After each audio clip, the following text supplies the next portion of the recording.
জুলাই গণ অভ্যুত্থানের রাজপথ কাঁপানো স্লোগান ছিল ইনকিলাব জিন্দাবাদ। দীর্ঘ সময় পর আবারও ফেসবুকে এই শব্দটি ব্যাপকভাবে ট্রেন্ডিং হয়ে উঠেছে।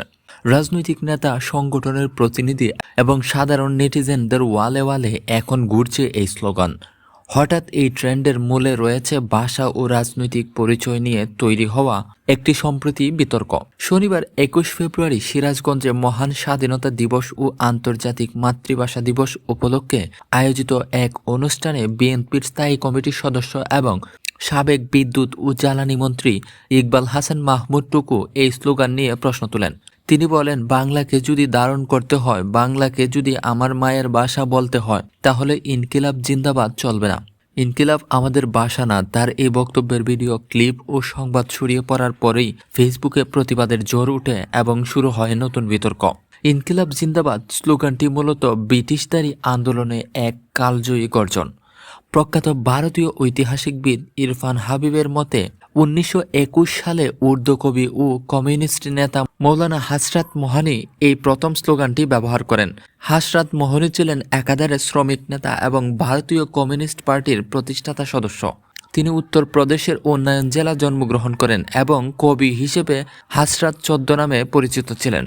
মৌলানা হাসরাত মোহনী স্লোগানটি তৈরি করলেও এটি রাজপথে জনপ্রিয় করে তোলেন বিপ্লবী নেতা ভগবত সিং। 1929 সালে দিল্লির কেন্দ্রীয় আইনসভা বোমা নিক্ষেপের সময় তিনি এই স্লোগানটি দিয়েছিলেন।